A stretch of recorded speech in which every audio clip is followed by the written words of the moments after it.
All right, good evening. I'm going to go over the Delta Math Dynamic Parallelogram problem on Delta Math over here with my screen. Um, it's given a couple people some fits, so let's just take a look at it, make sure we can understand what's going on. So here's the problem. It says drag all four of the vertices of the following quadrilateral a significant amount until the vertex turns dark. So if you notice they're yellow.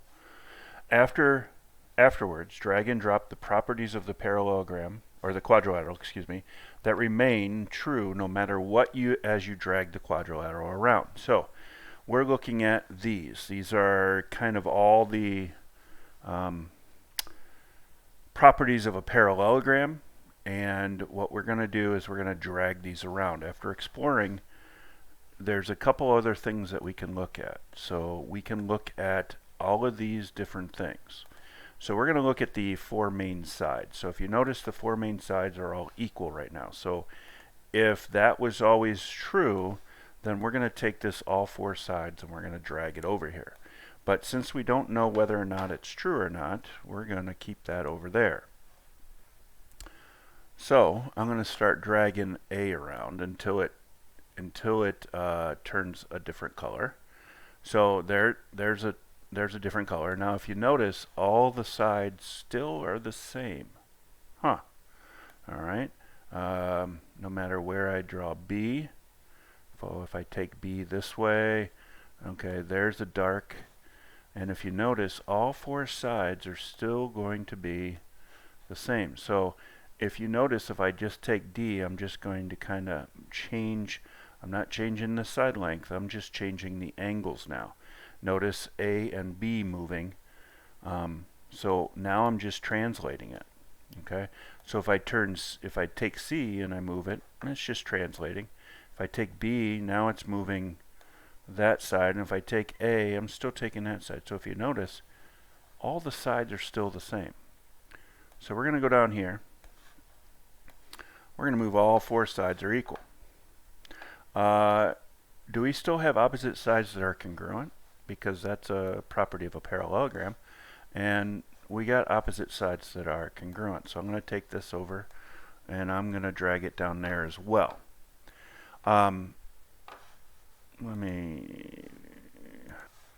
Okay, so we got all four sides and opposite sides are congruent. Now we're going to go with the four main side slopes. And what happens is, if you see the four main side slopes, the slope of B to C, this one, is pretty steep, 22.62. Likewise, the opposite side. Likewise, this side. And if I notice, if I drag those, it's going to change those. It doesn't change DC and AB. It just changes these. So, oh, I got pi. So our slopes are going to determine that the opposite sides are also parallel. All right, so all of these have to do with angles. So let's take a look at the angles now. So four main angle measures. So the four main angle measures, if I drag it here, opposite angles become congruent. But all four angles are not congruent, not always.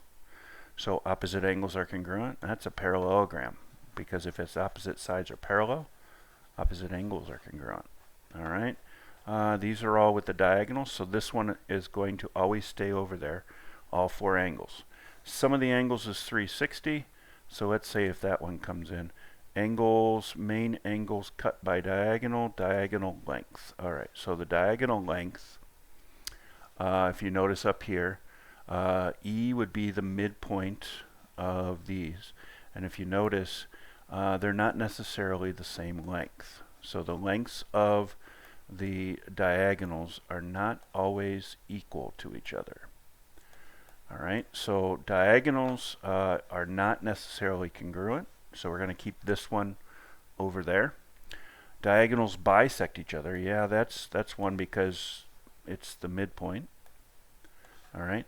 The main angles cut. Oh, well, EAD. E right here, A to D is this little angle right in there. Now if you notice, EAB, which is this angle, is the other one. So these two are equal. These two are also equal to 31. These two. So what does that diagonal do? It creates congruent angles. So the diagonals bisect the interior angles. And generally speaking, if it's a quadrilateral, it's got to have the sum of the angles be 360. So now I'm just checking to see if they intersect at a right angle. Angles at the diagonal intersect. Oh, look, they're all 90. No matter where I move C or D or B or A, no matter what, it's going to be 90. So they are intersecting at a right angle. So the ones that are not always true is it has 4 right angles. So we're going to go down here. Once we've exhibited that, we're going to make sure, and I got that correct. Okay.